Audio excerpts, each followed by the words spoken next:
Hello साथीहरू नमस्कार। तपाईँहरूलाई मेरो यस युट्युब च्यानलमा स्वागत गर्न चाहन्छु। आज चाहिँ म जुन ओसिआरको लास्ट टाइम पासपोर्ट फर्गेटको भिडियो बनाएको थिएँ, त्यसै गरी अहिले चाहिँ म जुन लगइन आइडी र पासपोर्ट दुइटै चाहिँ तपाईँहरू बिर्सिनु भयो भने चाहिँ कसरी रिकभरी गर्ने भन्ने बारेमा चाहिँ भिडियो लिएर आएको छु। तपाईँहरू कृपया भिडियो अन्तिमसम्म हेरेर प्रक्रिया दिनुहोला। सुरुमा चाहिँ म तपाईँहरूलाई यहाँनिर म स्टेप्सहरू देखाउनेछु र त्यो चाहिँ हामीले प्र्याक्टिकल्ली गरेर हेर्नेछौँ। त्यसपछि चाहिँ पहिला चाहिँ यहाँ म तपाईँलाई पिपिटीमा एउटा स्टेपहरू देखाउने छु र हामी त्यसको लगत्तै हामी प्र्याक्टिकल केस एउटा ओसिआरको वेबसाइटमा गएर हेर्नेछौँ। सुरुमा चाहिँ के गर्नुपर्छ भनेको छ भन्दाखेरि step to be followed. Already register कम्पनीको लगइन आइडी र पासपोर्ट हराएको सेक्सनमा गएर लगइन गर्ने। जुन तपाईँले लगइनवाला जुन वेबसाइट खोल्नुहुन्छ त्यहाँनिर तपाईँले यो देख्नुहुन्छ अलरेडी रजिस्टर कम्पनीको लगइन आइडी र पासवर्ड हराएको सेक्सन भन्ने तपाईँले देख्नुहुन्छ। जुन चाहिँ तपाईँले यहाँनिर जानुभयो भने यहाँ देख्नुहुन्छ to get user name and password for already register company please click here. यहाँनिर जाने सुरुको चाहिँ हाम्रो त्यो स्टेप हुन्छ। त्यसपछि लगइन गरिसकेपछि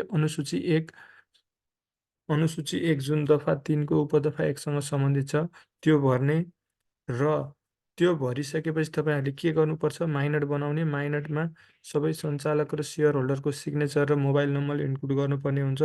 शनाखत लेख्ने, शनाखत चाहिँ तपाईँको ह्यान्ड रिटन हुनुपर्छ।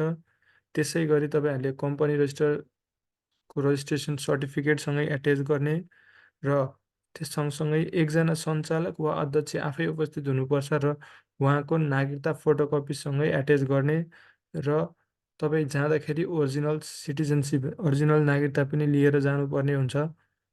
त्यसै गरी माथि उल्लेखित गरिएका सबै डकुमेन्टहरू सङ्कलन गरेर रजिस्ट्ररको अफिसमा प्रस्तुत गर्ने।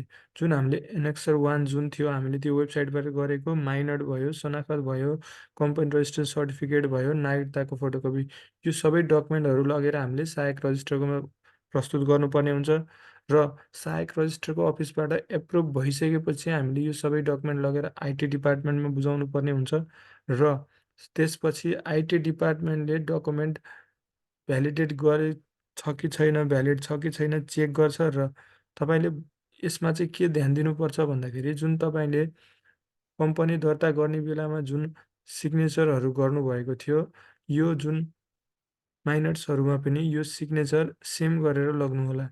यो चाहिँ याद राख्नुहोला। त्यो सिग्नेचर मिलेन भने चाहिँ फेरि आइटी डिपार्टमेन्टले डकुमेन्ट भ्यालिड गरिदिँदैन। यति गरिसकेपछि तपाईँले अनुसूची 1 भर्दा जुन इमेल आइडी राख्नुभएको थियो, आइटी डिपार्टमेन्टले चाहिँ त्यो एप्रुभ गरेर नयाँ लगइन आइडी पासवर्ड चाहिँ त्यो इमेल आइडीमा तपाईँहरूलाई सेन्ड गरिदिनेछ। जुन अनुसूची यो भयो त हाम्रो प्र्याक्टिकल जुन हाम्रो थ्योरीको कुरा भयो र अब हामी प्र्याक्टिकल हेरेर एउटा हेर्नेछौँ। जस्तो हामीले अघि भनेका थियौँ, यो के भयो त हाम्रो ocr.gov.np भयो।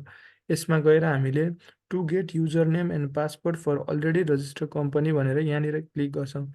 यहाँ क्लिक गरिसकेपछि तपाईँको के माग्छ, यहाँनिर तपाईँको कम्पनीको रजिस्ट्रेसन नम्बर माग्छ। तपाईँ कम्पनीको रजिस्ट्रेसन नम्बर रजिस्ट्रेसन सर्टिफिकेटमा हुन्छ। यहाँनिर तपाईँले गरिसकेपछि तपाईँले यो डकुमेन्टमा यहाँ तपाईँले फोन नम्बर हाल्नु पऱ्यो, इमेल हाल्नु पऱ्यो, त्यसपछि तपाईँले नेम हाल्नु पऱ्यो। यो सबै हालिसकेपछि तपाईँहरूले अनुसूची जुन 1को कुरा आएको थियो कि त्यो प्राप्त गर्नुहुनेछ र क्रिएट युजर भनेर तपाईँले यहाँबाट गर्नुपर्ने हुन्छ। अहिलेको लागि चाहिँ यसरी तपाईँले यो प्राप्त गर्न सक्नुहुन्छ। यति गरिसकेपछि तपाईँको जुन इमेल आइडी छ त्यो नै त्यसमा चाहिँ तपाईँको युजर नेम र पासवर्ड प्राप्त हुन्छ।